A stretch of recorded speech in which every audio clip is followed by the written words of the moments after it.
जय श्री राम। जय गुरुदेव। हमेशा की तरह प्रार्थना करते हैं और सत्र को आरंभ करते हैं। प्रार्थना के लिए हाथ जोड़ लें, आंखें बंद कर लें, एक लंबी गहरी श्वास लें। गुरुर्ब्रह्मा गुरुर्विष्णु गुरुर्देवो महेश्वरः।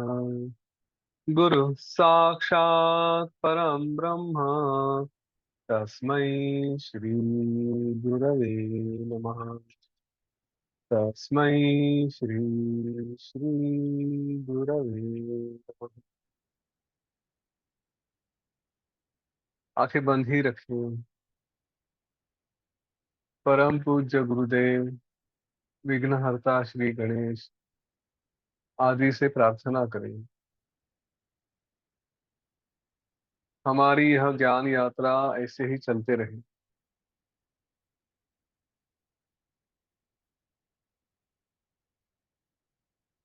जीवन में जो भी अनुभव आते हैं, सब ईश्वर का प्रसाद है, गुरु का प्रसाद है, ऐसे समझे।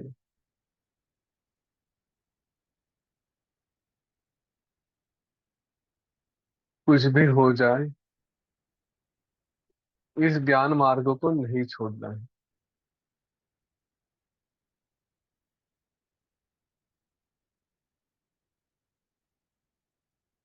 धीरे धीरे अपनी आंखें खोल लें।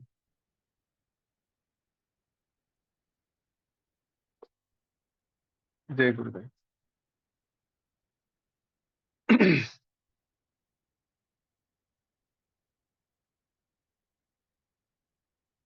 तो पिछले सत्रों में हमने काकभूषण की कहानी और उनके द्वारा बताए गए प्राणायाम के अलग अलग मार्ग ये हमने देखे। आने वाले सत्रों में हम उनका अभ्यास भी करेंगे, नियमित रूप से करेंगे। तो रोज थोड़ा थोड़ा अलग अलग प्रकार से देखेंगे कि केवल श्वास के ऊपर और श्वास के मार्ग में ध्यान देकर किस तरह से एक मन की शांति की अवस्था प्राप्त की जा सकती है।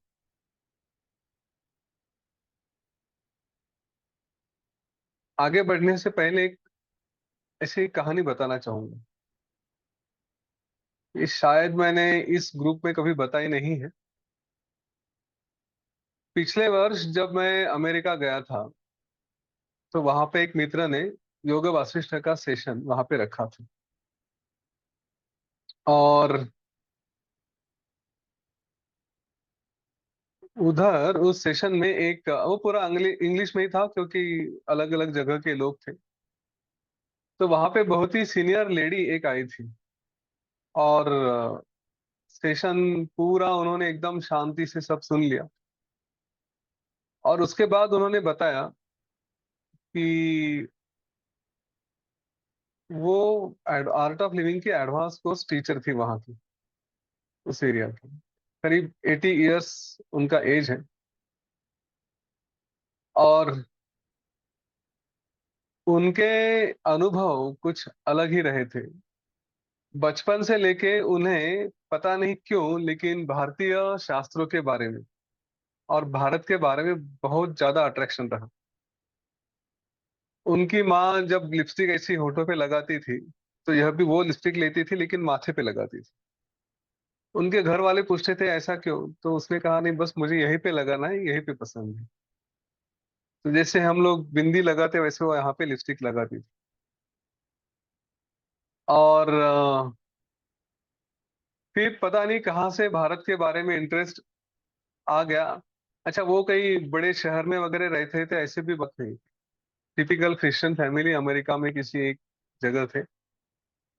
तो अपने पेरेंट्स को बार बार परेशान करके मुझे इंडिया के बुक्स ला कर दो, इंडिया के बारे में जानना है, ऐसे सब करके आ, अपना इंटरेस्ट बढ़ाते गए। और फिर थोड़े बड़े होने के बाद कभी तो सपने में कुछ कुछ तो आने लगा। और कोई ऐसी पर्सनालिटी दिखती थी बार बार बार बार, और इन्हें समझ में नहीं आता था, क्योंकि इनकी जो व्यक्ति सामने आता था उसका कभी उन्होंने फोटो नहीं देखा था, कभी उसके बारे में सुना भी नहीं था। तो ऐसा करते करते एक दिन बड़े होने के बाद एक दिन किसी उनके सहेली ने कहा कि इंडिया से, भारत से एक स्पिरिचुअल गुरु आए हैं, जाके जरा मिल लेते हैं उनसे। तो इसे इंडिया के बारे में अट्रैक्शन था तो चली गई। और वहां पे बहुत कम लोग थे। फिर वो उस हॉल में बैठी, और वो स्पिरिचुअल गुरु थे श्री श्री रविशंकर जी। तो गुरुदेव वहां पे बैठे रहे, इन लोगों ने बाकी क्या बातें वगैरह की। फिर ये गुरुदेव के पास जाकर बैठी और कुछ बोली नहीं काफी देर तक। फिर बाद में उन्होंने गुरुदेव से पूछा, वो मेरे सपने में जो आते हैं क्या वो आप ही हो? तो गुरुदेव हंस दिए। उन्होंने कहा, फिर तुम्हें क्या लगता है कौन होगा? तो तब से वो आर्ट ऑफ लिविंग से जुड़ गई। आज उनके बेटे हैं, कोई बेल्जियम में आर्ट ऑफ लिविंग के हेड है, कोई कहीं और हेड है। तो पूरा परिवार जुड़ा हुआ है। ये जो कुछ पिछले जन्म के बातें होती हैं, वो पता नहीं कैसे हमसे अच्छा काम भी करवा लेती हैं। इसीलिए यह बहुत आवश्यक है कि इस जन्म में हम अच्छे कर्म करें, अच्छा ज्ञान प्राप्त करें, भक्ति में रहें, जिससे आगे जाकर कुछ मुक्त हो गए तो हो ही गए, कोई फिर प्रॉब्लम नहीं। लेकिन अगर वापस आना भी पड़ा तो अच्छी जगह, अच्छे वातावरण में आएंगे। वो सेशन होने के बाद अभी उसको करीब 1 साल होने को आया है। 1 साल हुआ भी होगा। नहीं, अभी है, अप्रैल मई में गए थे, मई जून के।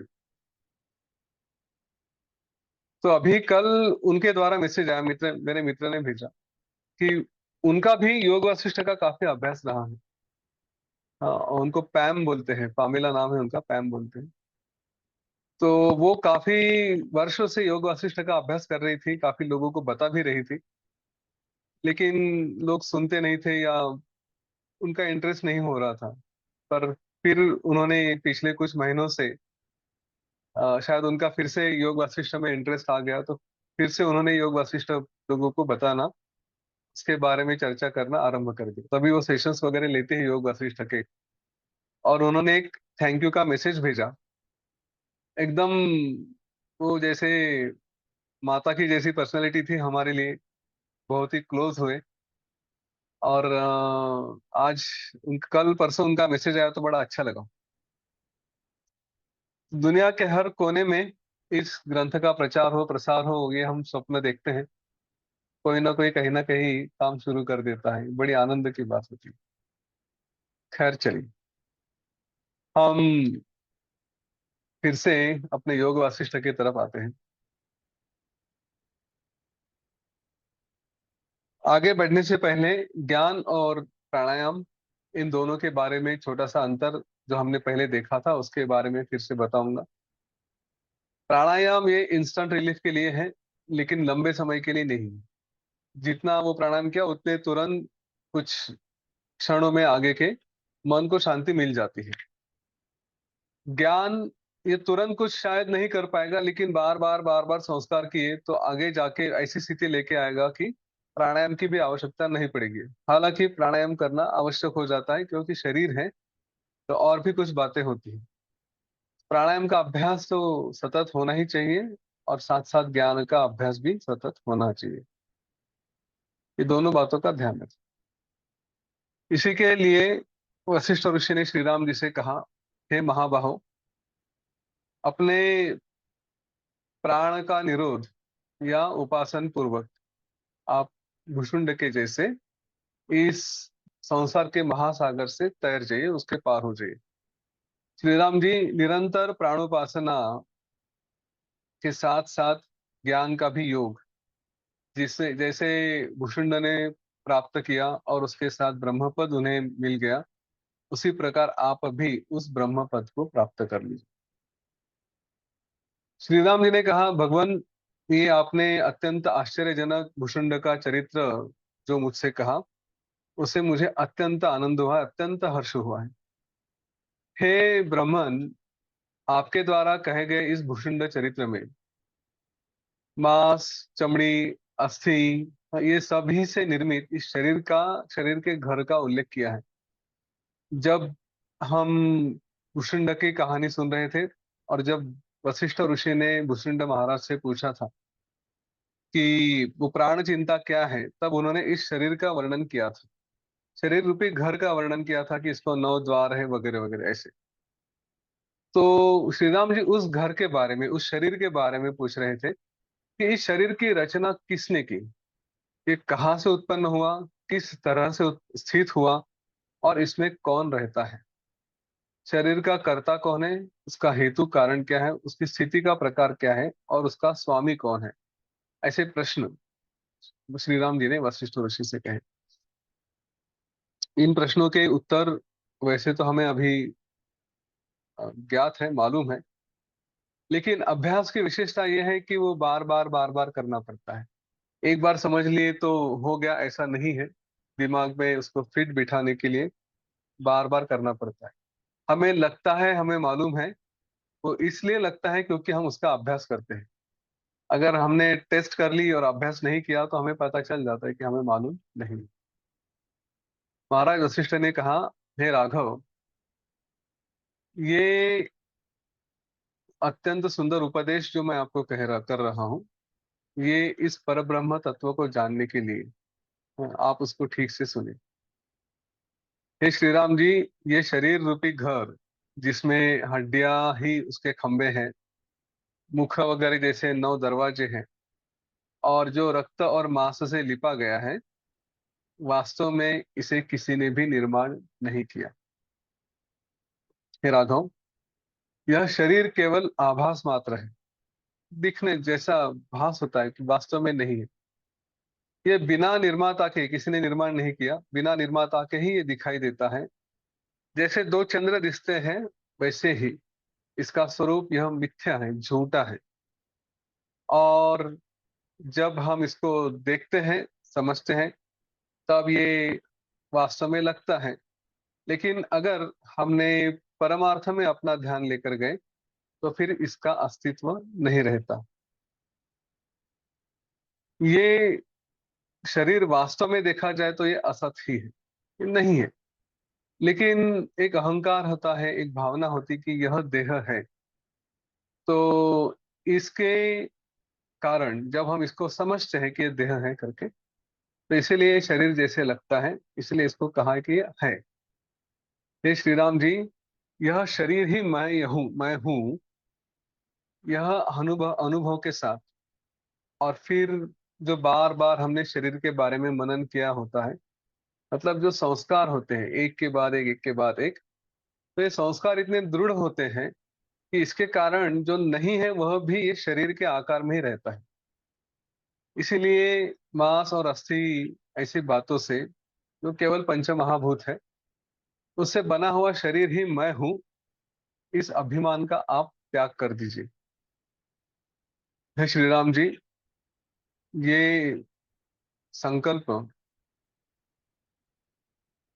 जो झूठा है, मिथ्या संकल्प है, इसके कारण ये एक नहीं, ऐसे हजारों की संख्या में यह शरीर रहता है। मतलब आज भी है, कभी था भी, और रहेगा भी, अगर हमने इसको ठीक से छोड़ा नहीं तो।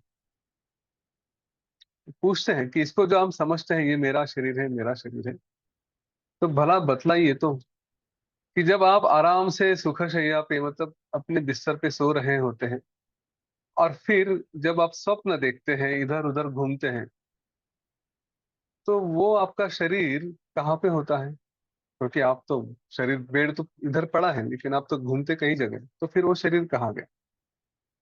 जब आप जागृत में हैं और मन ही मन कुछ अलग अलग विचार करते हैं, मनोराज्य करते हैं, तो ऐसे भी इस शरीर से कहीं स्वर्गीय नगरों में जाते हैं, मेरू पर्वत पर भी हम घूमने जाते हैं, तो फिर वो शरीर आपका कहाँ स्थित होता है? ये जो श्री राम जी को प्रश्न पूछ रहे हैं ना, ये हमें प्रश्न पूछ रहे हैं। हाँ, हम अपने शरीर को अपना शरीर समझते हैं, तो जरा देखिए ये शरीर कहाँ होता है, क्या सच में होता है? फिर हम इधर उधर जाते हैं तो कहाँ जाता है? अच्छा, स्वप्न में भी दूसरा स्वप्न आता है। तो उस स्वप्न में, मतलब स्वप्न में जो स्वप्न है उसमें हम जिस शरीर से अलग अलग जगह घूमने जाते हैं, वो शरीर कहाँ होता है? हे श्री राम जी, यह शरीर जिस प्रकार मन के संकल्प से जन्मा है, हाँ, और जन्मने के बाद हम उसको सत समझते हैं और देखते हैं, उसी तरह से ये शरीर जो हमारा अभी हम जिसको बोल रहे हैं, ये मन के संकल्प से है, और हम जैसे समझते हैं सत्य है, वैसे ही ये आचरण करता है। मतलब कि स्वप्न में जो शरीर हम देखते हैं, जैसे वो सत्य लगते हैं, वैसे ही यह शरीर भी सत्य है। इस शरीर के साथ हम क्या क्या जोड़ देते हैं? हमने कहा न, मैं और मेरा। तो यह मेरा घर है, यह मेरा धन है, यह मेरा शरीर है, ये मेरा देश है, यहाँ पे मैं रहता हूँ। ये सब जो कुछ भी हमें प्रतीति होती है, जो कुछ भी हमें दिखाई देता है, जो उसका भ्रम होता है, तो ये केवल भ्रम जैसे ही है। क्योंकि जो कुछ विचार करते हैं, चाहे धन है चाहे देश है, वो तो केवल चित्त ने जन्मा हुआ, चित्त से जन्मा हुआ संकल्प ही है, उसी का खेल है।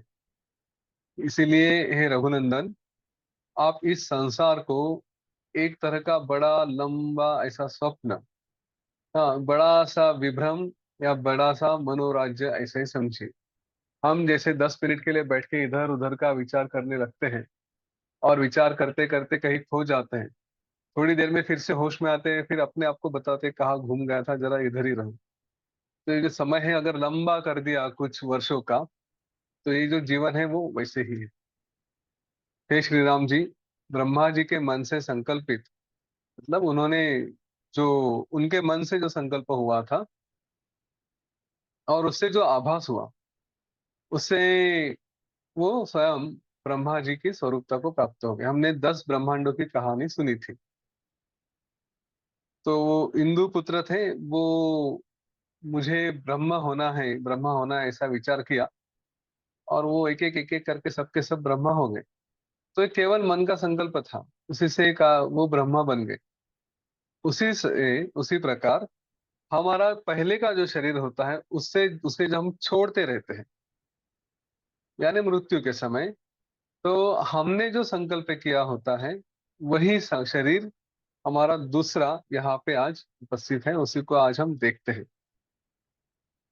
तो श्री राम जी, अगर कुछ करना है तो उसी की कुछ शुद्धि करनी चाहिए, जो कि भयभीत होता है। कौन भयभीत है, उसके बारे में बाद में बताएं। ये जो आत्मा है, जो जगत के लिए है, उसको शुद्ध किया जाए, उसका उसमें जो मोह है, उस मोह को निकाल दे, तो फिर आपको ये जगत दिखला ही नहीं देगा। फिर हम इसको, जो वस्तु है, उनको देखेंगे नहीं। किस उपाय से आत्मा शुद्ध होता है? इसके सम्यक ज्ञान का उपाय उन्होंने बताया था। वशिष्ठ ने कहा, हे श्री राम जी, हे भद्र, केवल सम्यक ज्ञान से ही, उसका जो तत्व ज्ञान है, उसी से यह आत्मा शुद्ध हो जाती है।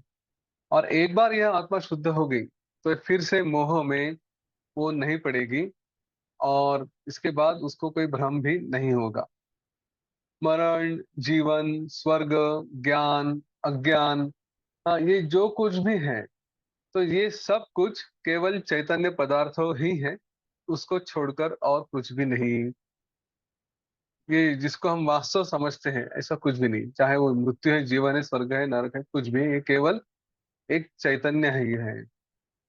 तो हम मतलब अपने से दूसरा कोई है, अहम, मतलब मैं अपने शरीर को अपना समझता हूँ। ये सारे जो स्वरूप है, ये केवल संस्कार संसार ही है। हाँ, और इसके जो भी दशो दिशाएं हैं, ये सब मुझसे अलग नहीं है, ऐसी अगर भावना की, हाँ, केवल मैं क्या हूँ, मैं वो बस स्वप्रकाश हूँ, आत्म स्वरूप में ही हूँ। तो ऐसा ही मैं सब कुछ हूँ, जो कुछ भी है केवल मैं ही हूँ। बाकी जो कुछ है वो केवल आभास है, भ्रम है। तो इस ऐसे जो ज्ञान है, इस ज्ञान को सम्यक ज्ञान कहा जाता है। अपने आप से किसी को भी अलग नहीं समझना, इसको सम्यक ज्ञान कहते हैं। सम्यक ज्ञान, इसके कारण जो भी है, उनके होने न होने का निर्णय हम आसानी से कर सकते हैं। और उसके बाद फिर हमारे मन ये विषयों में नहीं फंसते, विषयों की इच्छाओं में नहीं जा विषयों में नहीं जाते। तो ये सम्यक ज्ञान के कारण फिर यह मन अत्यंत शांत हो जाता है। इसके प्रभाव से मन सत्य होता है, शीतल होता है।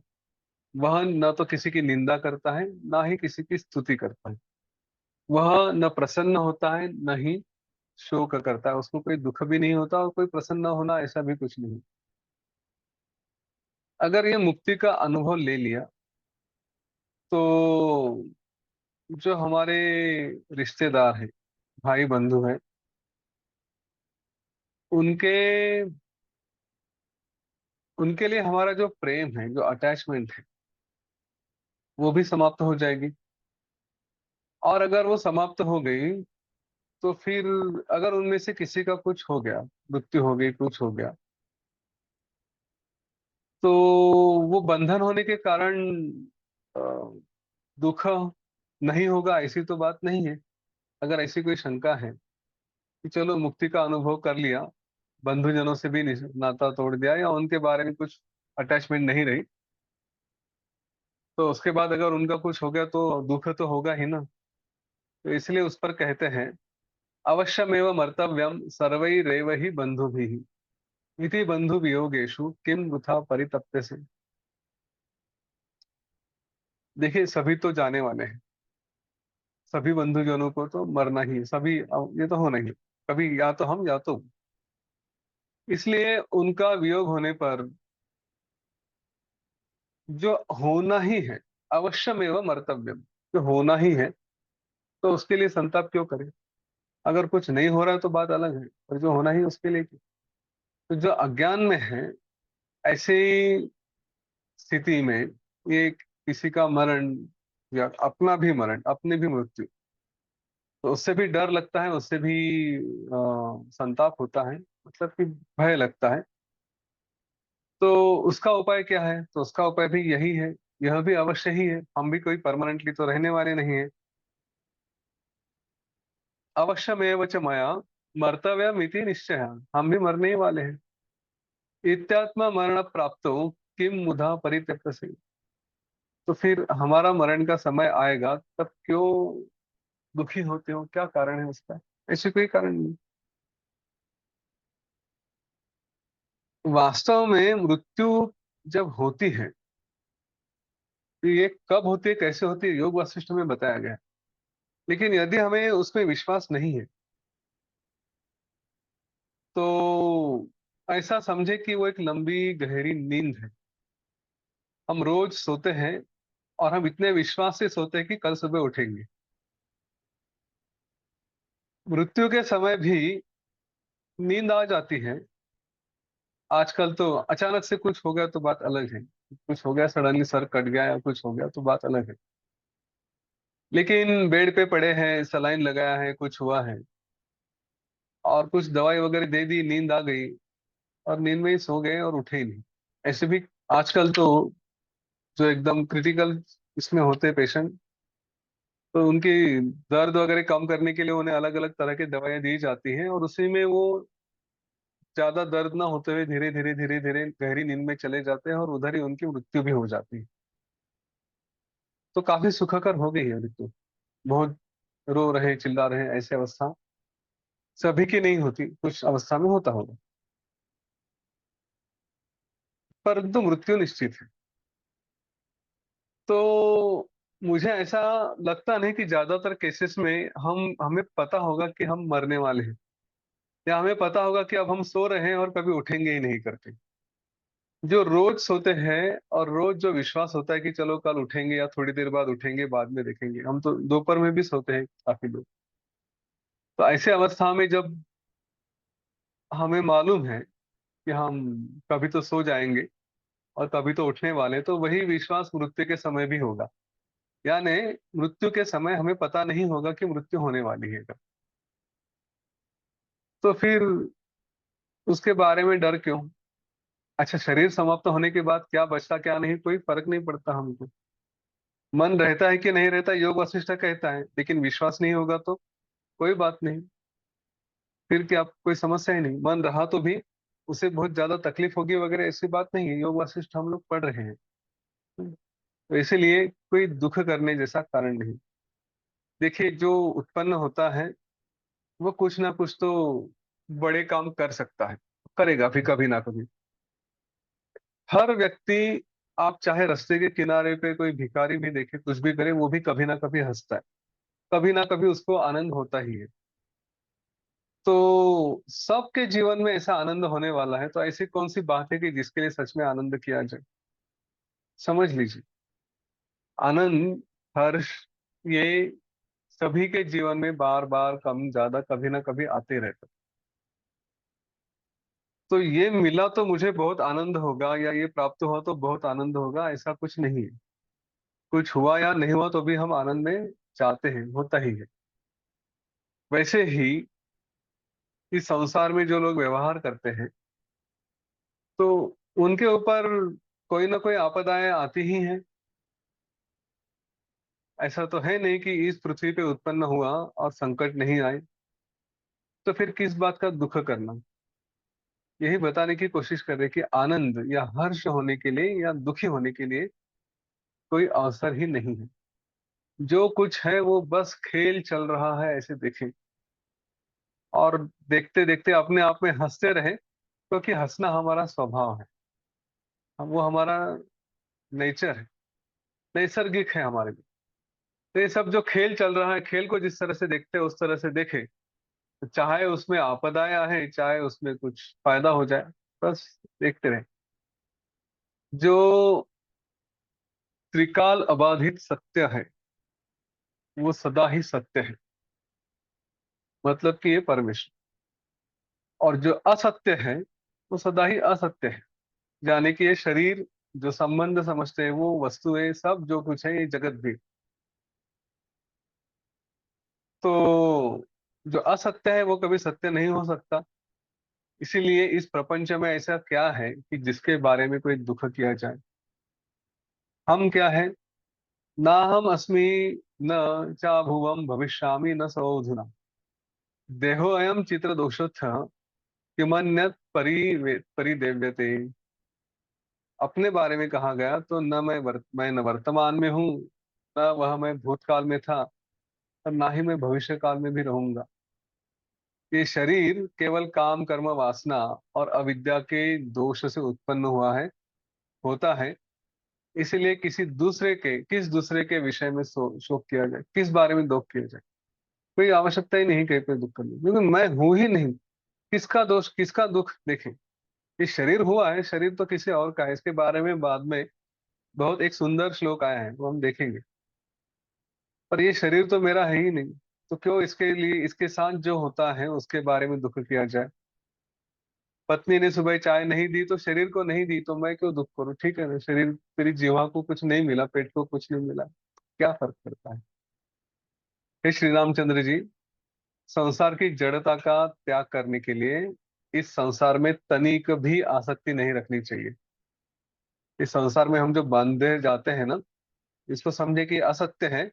इसमें बिल्कुल भी अटैचमेंट नहीं रखे, क्योंकि उसी के साथ आसक्ति से, अटैचमेंट से ही हम बंधे जाते हैं। इसलिए है अनंत, यह सब कुछ ब्रह्म रूप है। ऐसे जो मैंने युक्तियां बताई थी, उसी से विचार करें और इस संसार में शून्य बुद्धि से रहें। तो अगर ऐसा है, और कभी कभी ये प्रश्न आता है, तो फिर क्यों सब कुछ, जो अटैचमेंट है सब छोड़ दिए, फिर जो चाहिए वो करें। यथेष्ट विहार करना चाहिए, जैसे मन पूतम समाचरे, जो मन में आया वो करो। पत्नी के साथ अटैचमेंट नहीं है तो किसी और गर्लफ्रेंड को पकड़ के रिलेशनशिप बिल्ड कर देना चाहिए। भाई बंधु के लिए अटैचमेंट नहीं है, लेकिन उन्हें जरूरत पड़ी तो मदद नहीं करनी चाहिए। माता पिता को छोड़ दे, वो अपने ऊपर बोझ बनते हैं, ऐसा विचार करके क्या ऐसा विहार करना चाहिए? इसका उत्तर नहीं है। वशिष्ठ ऋषि करते हैं, कहते हैं, कर्तव्यमेव कर्तव्यम अकर्तव्यम उपेक्षते, आस्था नास्ते परित्यज्य लीलयैव महाधिया। आस्था अनास्था इन सारी बातों का त्याग करे, आस्था अनास्थे परित्यज्य, इनका त्याग करे, लीलयैव, अब बस खेलते खेलते इसको देखें। कैसे रहे? कर्तव्यमेव कर्तव्य, जो कर्तव्य है उसी को करना ही चाहिए। कैसे करें? तो शास्त्र और गुरु वचन के अनुसार अपने कर्मों को करना है। विवेक बुद्धि से आसक्ति अनासक्ति का त्याग करें, और फिर जैसे बताया गया है वैसे ही आचरण करें। जो शास्त्र अविहित है, हाँ, अकर्तव्यम उपेक्षते, जो अकर्तव्य है, जो करना नहीं चाहिए, उसकी उपेक्षा कर देनी चाहिए, उसको छोड़ देना चाहिए। नाहमस्मि न मे भोगाः सत्या इत्यभिभाविते, नेदम आडंबरम व्यर्थम अनर्थाय अवभासते। श्री राम जी, न मैं सत्य हूँ न तो मेरे भोग ही सत्य है। इस प्रकार की अच्छी तरह से भावना करके, चिंतन करके, इस जगत को इस जगत में हमें फंसना नहीं चाहिए, इसके अनर्थ में हमें जाना नहीं चाहिए। इस बात का ध्यान रखें। कई बार ये प्रश्न यहाँ पे भी शायद आया था कि अटैचमेंट नहीं रहे, कुछ नहीं रहे, तो फिर ये सब ज्ञान अज्ञान की क्या आवश्यकता है, कुछ भी करो, क्या फर्क पड़ता है? तो अगर ज्ञानी लोग इस तरह से विचार करने लगे, तो फिर शास्त्र का कोई अर्थ ही नहीं रहेगा। फिर तो यहाँ पे सब मत से न्याय हो जाएगा, मतलब कि जो स्ट्रांग है वो अपने से कमजोर लोगों को तकलीफ देगा, उनको खा जाएगा, और समाज व्यवस्था नहीं बनी रहेगी। ये शास्त्र वगैरह ये हैं, ये समाज व्यवस्था के लिए ही बने हैं। इसके बारे में जो नास्तिक लोग हैं उनके प्रश्नों के उत्तर यही है। ये विषय मैंने शायद कहीं पे, मुझे याद नहीं, डिस्कस किया है नहीं किया है, पर अभी अवसर है तो बात कर लेते हैं। मृत्यु के बारे में, पुनर्जन्म के बारे में विचार करते हैं। दो तरह की भावना है, एक कहते कि पुनर्जन्म है ही नहीं, दूसरे कहते पुनर्जन्म है। अब पुनर्जन्म है कि नहीं, ये मानना चाहिए कि नहीं चाहिए, इस विषय पे हम बात करेंगे। है कि नहीं, ये बात अलग है। शास्त्र कहते हैं है, तो है, बस। लेकिन कुछ कुछ लोग होते हैं ना, जो अपने आप को बड़े श्रेष्ठ समझते हैं, पता नहीं क्यों समझते हैं, लेकिन समझते हैं। तो वो कहेंगे कि नहीं, हम तो मानते नहीं। और ऐसे न मानने वालों को थोड़ा विषय बाजू में लेकर जाता हूँ। ऐसे न मानने वालों को पूछा जाए कि आपने किया क्या कि जो मानते नहीं, मतलब आपकी एजुकेशनल क्वालिफिकेशन क्या है, आपने कितना शास्त्रों का अभ्यास किया है, ये सब कह के, ये सब जरा बताएं, और उसके बाद फिर कह सकते कि हाँ, हम मानते नहीं। मैं डॉक्टर के पास गया और डॉक्टर ने मुझे दवाई लिख के दी कि भाई तुम्हें क्या है, बुखार है, टेम्परेचर है, तो ये पैरासीटामोल ले लो। अब अगर मैंने कह दिया कि नहीं, मैं मानता ही नहीं इस दवाई में, तो कहेगा ठीक है, तुम्हारी मर्जी, मरना है मर जाओ, मुझे क्या, मैंने तो दवाई दे दी। पर तुम मानते नहीं, किस बेसिस पे मानते नहीं? तुमने फार्मास्यूटिकल का अभ्यास किया है, या तुमने फार्मेसी का अभ्यास किया है, या फिर तुम डॉक्टर हो, हाँ, या फिर कोई और ज्ञान पढ़ा है कि जिससे बोलते हो कि मैं मानता नहीं। तो वैसे ही पुनर्जन्म के बारे में जब कोई कहता है कि मैं नहीं मानता, तो उसकी क्वालिफिकेशन देखनी चाहिए। अक्सर लोग अपने तरफ अट्रैक्शन खींचने के लिए जो प्रस्थापित है, जो एस्टेब्लिश्ड है, उसके विरोध में जाके बोल देते हैं। तो जैसे कोई चौक में खड़ा हो गया और सूरज की तरफ देख के थूकने लगा, तो वो तो फेमस हो ही जाएगा कि ये बंदा कुछ तो पागल जैसा कर रहा है, लेकिन उसका नाम हो जाता है कि हाँ, ये है, इसको लोग जानने लगते हैं, गलत काम से ही सही। तो ऐसे करने वाले होते हैं कि जो शास्त्र है, जो धर्म है, उसके खिलाफ बोल देंगे, हम नहीं मानते, ऐसा है वैसा है, सब झूठ है, और अपने आप को बहुत समझदार बताते हैं। और ऐसे में लोग काफी देखता हूँ, वो बस अपने अनुभव के आधार पे बताते हैं उनके जीवन में क्या हुआ था, लेकिन शास्त्रों का वगैरह अभ्यास कुछ नहीं। और फिर कह देंगे कि पुनर्जन्म नहीं होता। अगर पुनर्जन्म नहीं होता तो मनुष्य को क्या कारण होना चाहिए कि उसने शास्त्र के अनुसार सभ्यता के जैसे सभ्यतापूर्ण व्यवहार करना चाहिए? हम साधारण मनुष्य केवल एक इस भावना से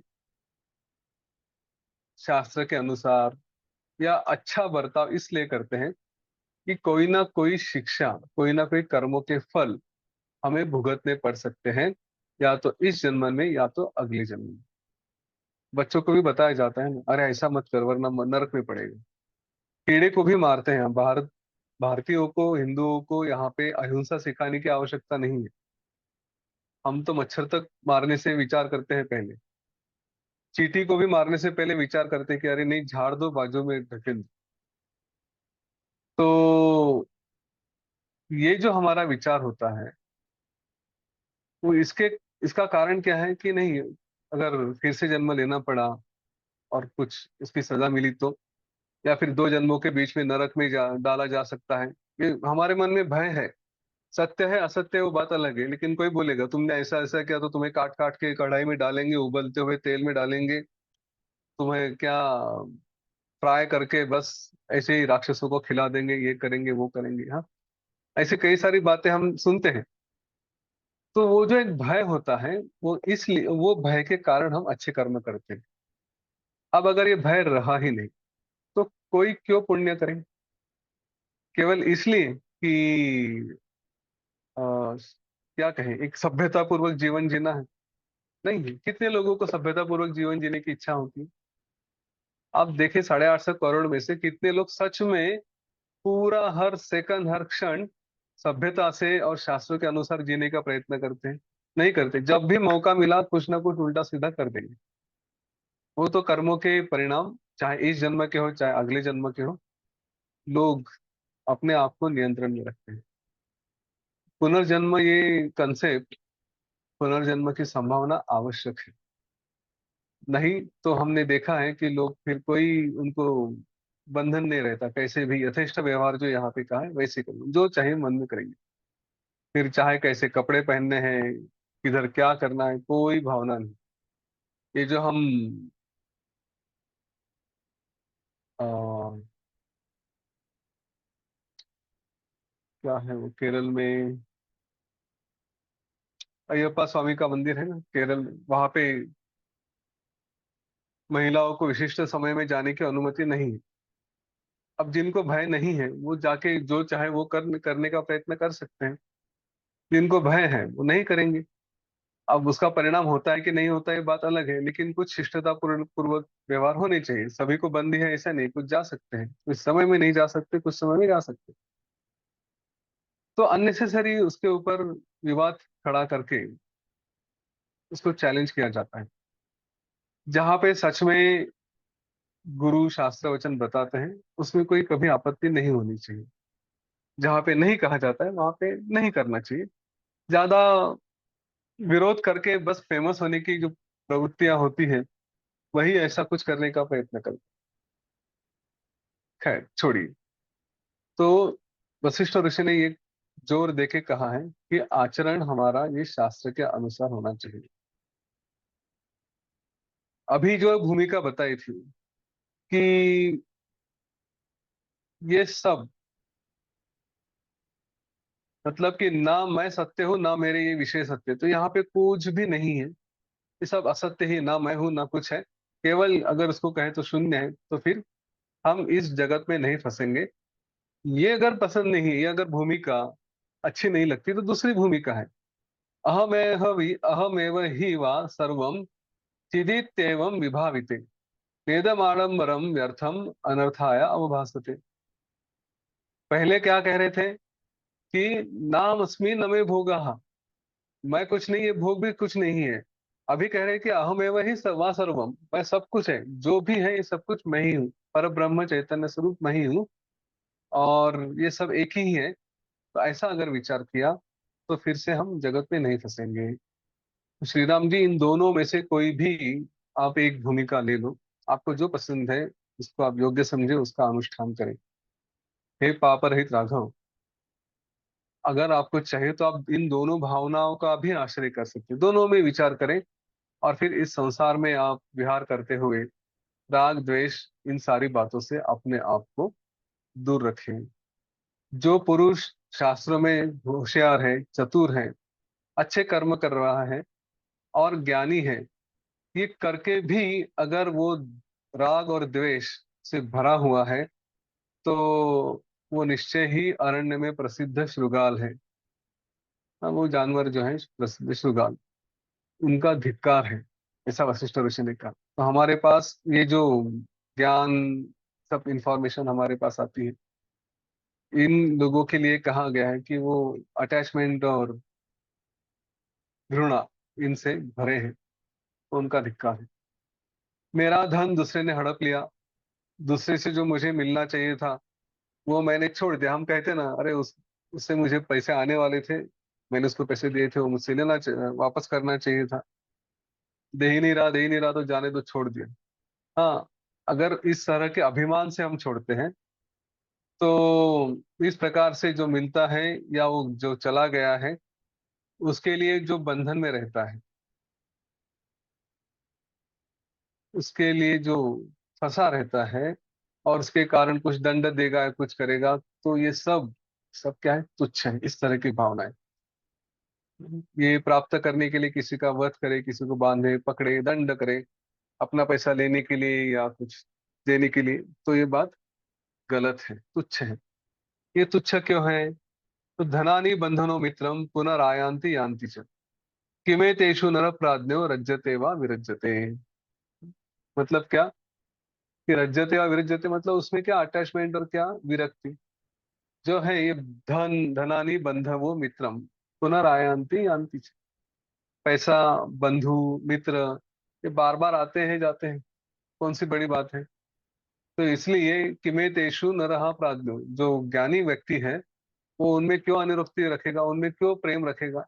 आया तो आया, गया तो गया, उसको किसी से कुछ फर्क नहीं पड़ता। हे राघव, न धन, न जन और न मन, ये कोई भी सत्य स्वरूप नहीं है। बस केवल यह प्रपंच, ये मिथ्या आपको तब दिखाई देगा जब मैं आपको ये युक्ति बताता हूँ। कौन सी युक्ति बता रहे हैं? न धनम न जनो न आत्मा सत्यम राघव वस्तुतः मिथ्यैव मिथ्या वसितम, अ, वसितम इति इदम परिलक्ष्यते। आदि अंत में यानी पूर्व और उत्तर काल में सभी पदार्थ असत हैं, ये बात हम मानते हैं। इस विश्व की निर्मिति के पहले कुछ भी नहीं था, और बस समाप्त हो जाएगा तब भी कुछ नहीं रहेगा। तो बीच में ही ये कुछ हमारे भाव विकार ये सब आ गए, और इसीलिए हम ये सब कुछ मानते हैं, ये मेरा है, वो उसका है, वो उसका है। भगवत गीता में कहा है ना, तुम क्या लेकर आए थे क्या लेकर जाओगे। तो वैसे ही है। तो इनमें हम फंसे रहते हैं, दुख क्यों करना है? इसीलिए बुद्धिमान पुरुष इन सारे संसार में किसी भी बात में प्रेम नहीं करता। बात समझ लीजिए, जो आने से पहले कुछ था नहीं और जाने के बाद कुछ बचेगा नहीं, वो बीच में हमें दुख देने के लिए क्यों है, क्यों उसमें फंसे? श्री राम जी, स्वप्न के नगर जैसा ये सब झूठ है, लेकिन ऐसा लगता है कि निर्माण हुआ है। इसका कहीं भी संभव नहीं है अस्तित्व, लेकिन फिर भी ये केवल चैतन्य के कारण ऐसा लगता है कि है, और बस हम उसमें फंसे रहते हैं। लेकिन श्री राम जी, अब आप प्रबुद्ध हो जाइए, ज्ञानी हो जाइए, सदा उदित स्वभाव, मतलब कि एकदम उत्साह के साथ सारे संकल्प विकल्प छोड़ के चैतन्य प्रकाश जैसे अपनी आत्मा को देखिए, और फिर इस ज्ञान की अवस्था में रहिए। प्रबुद्धस्य प्रबुद्धस्व पुनः पुनरयम मया, प्रबुद्ध से महाबाहो पश्चात्मार्थ मनामयम। इस अपने आप को मनामय, मतलब अपने आप को देखे। कैसे देखे? मैं आपको बार बार बता रहा हूँ, प्रबुद्धस्व प्रबुद्धस्व, ज्ञानी हो जाओ। संबोधित कर रहा हूँ कि आप जाग जाइए, और अपने निर्मल आत्मरूपी सूर्य को देखे। बुधमासादाय परम प्रबोधोद्यैव राघव, सत्यमालोकया लीकम त्यक्तेवम जागतम भ्रमम। हे श्री राम जी, आप आज ही ज्ञानी होकर, बोधम आसादय परम,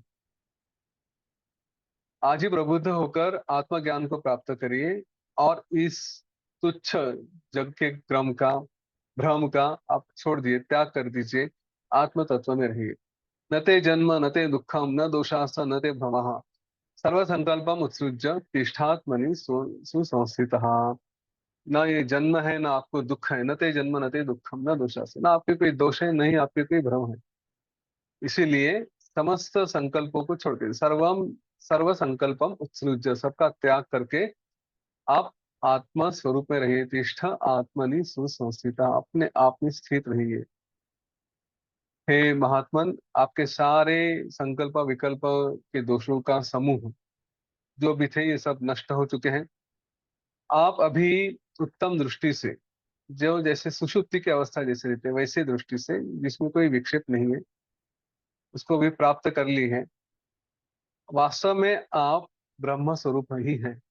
इसलिए उस शुद्धि के लिए अपने आप में समाहित होकर इसी में आप स्थिर हो जाइए। इसके बाद वशिष्ठ ऋषि ने श्री राम जी को जो उपदेश किया है वो अहंकार मान इसके बारे में है, तो हम वो कल देखेंगे। आज हम, जैसे मैंने आरंभ में कहा था, कि थोड़ा प्राणायाम का काकभूषुंड ने जो बताए थे उसका थोड़ा अभ्यास करेंगे। हाँ, तो आराम से बैठ जाइए। जहां तक हो सके पीठ को आधार न दीजिए।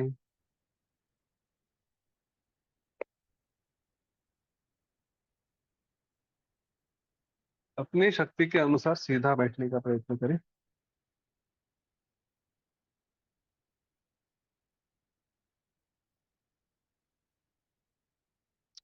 शबरीमला।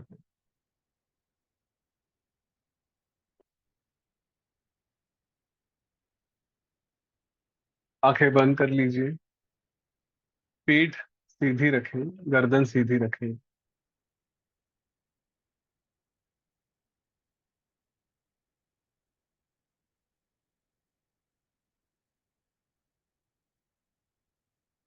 शरीर को ढीला छोड़े, रीढ़ की हड्डी सीधी रखें।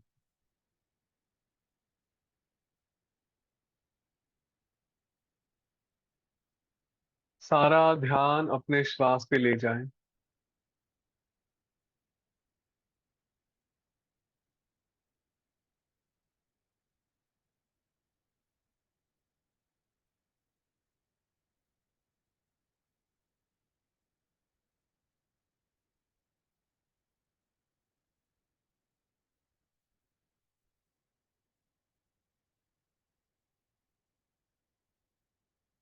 श्वास की गति को देखें,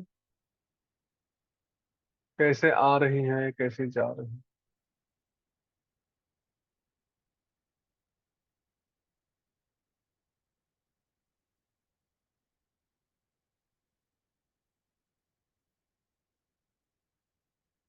जो भी स्पीड है, जो भी गति है उसको देखें, नियंत्रण करने का प्रयत्न ना करें, अपने गति से चलने दें।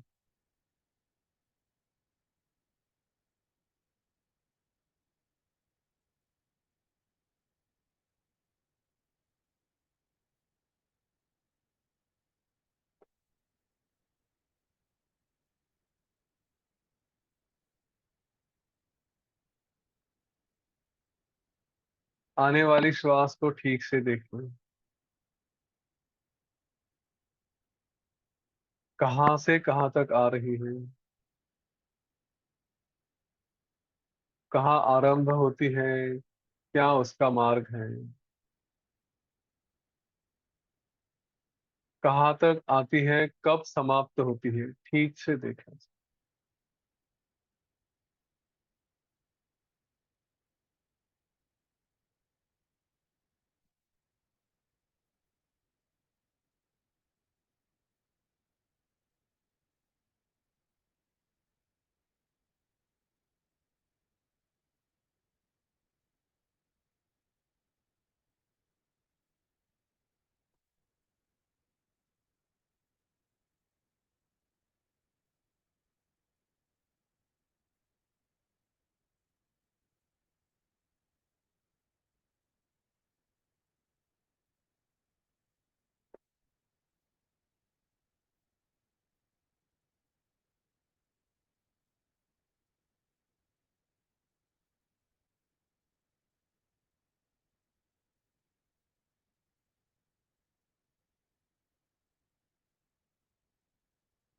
जाने वाली श्वास को भी देखें, कहाँ से शुरू होती है, किस मार्ग से जाती है, कहाँ समाप्त होती है।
अपने श्वास के साथ मंत्र को भी जोड़ दीजिए। हम ओम नमः शिवाय मंत्र को जोड़ेंगे। श्वास अंदर आने के लिए जब से शुरू होती है तब से ओम का उच्चार करें मन ही मन।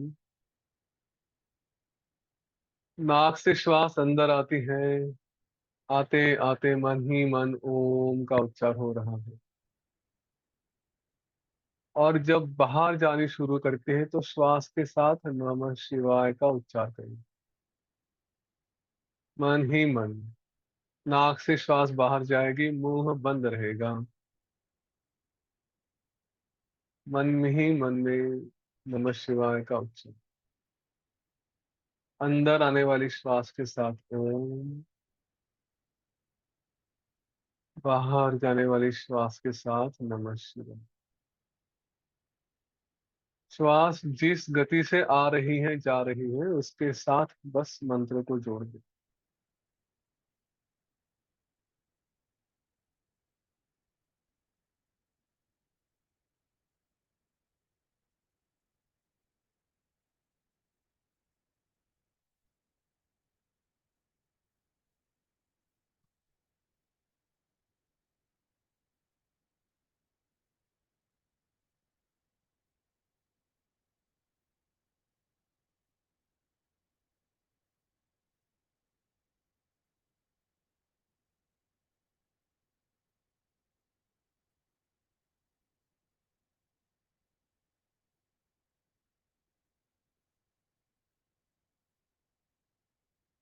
मंत्र के साथ श्वास चल रही है, आ रही है जा रही है।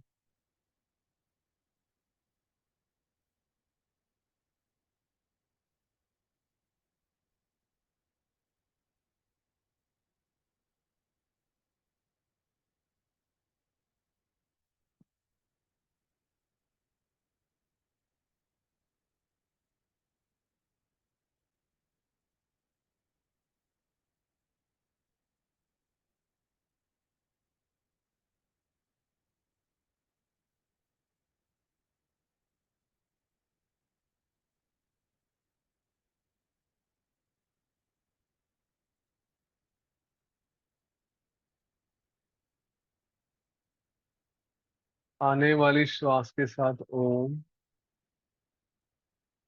बाहर जाने वाली श्वास के साथ नमः शिवाय।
बस अपने श्वास के साथ रहे, मंत्र के साथ रहे।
ओम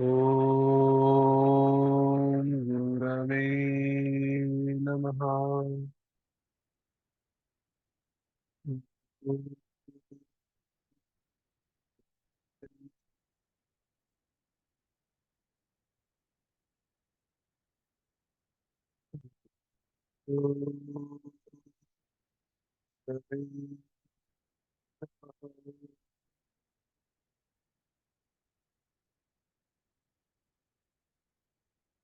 ओम शांति शांति शांति।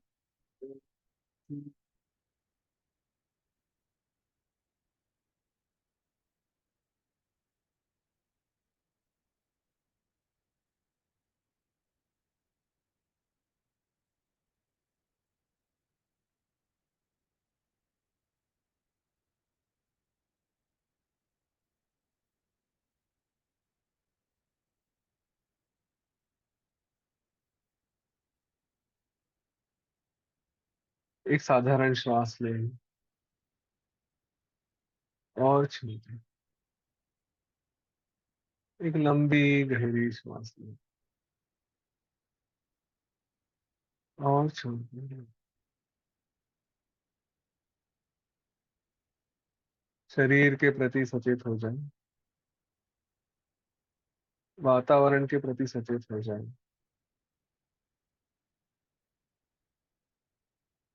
और धीरे धीरे अपनी आंखें खोलें।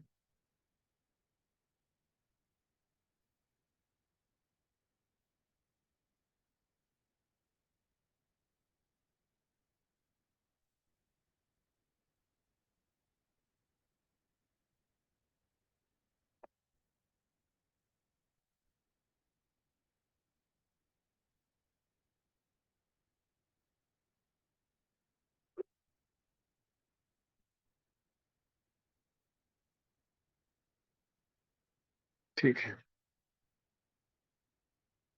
तो आज यहाँ रुकेंगे और फिर कल मिलते हैं। यदि आपको कुछ अनुभव शेयर करने हैं, कुछ कहना है, कुछ प्रश्न है तो अभी आप पूछ सकते हैं।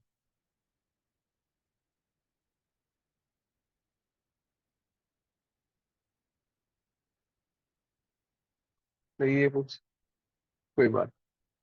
चलिए इस बात का अभ्यास करते रहे। ओम नमः शिवाय के साथ श्वास लेना और छोड़ना। हाँ, ये जब भी जहां भी है हम बस उसके साथ अभ्यास करते हैं। अंदर आने वाली श्वास के साथ ओम, बाहर जाने वाली नमः शिवाय। ठीक है, तो चलिए सब।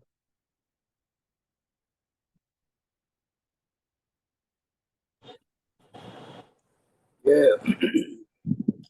गहरा गहरा अंदर दीर्घ श्वसन नहीं होता है। आपकी आवाज नहीं आ रही है।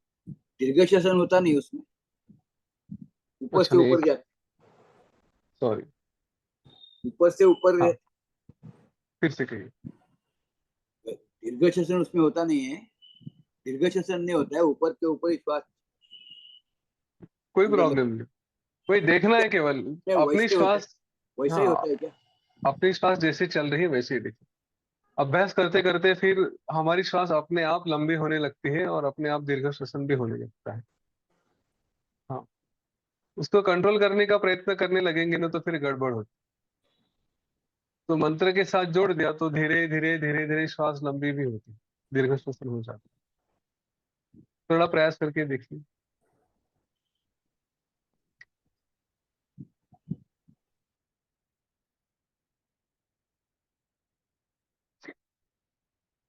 चलिए, सबके लिए प्रार्थना करते हैं, सबके कल्याण के लिए।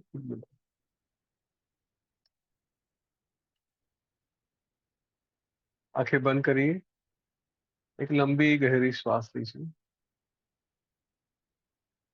लोका समस्ता सुखिनो भवन्तु। लोका समस्ता सुखिनो भवन्तु। लोका समस्ता सुखिनो भवन्तु। ओम शांति शांति शांति सकलमंगलं भवतु।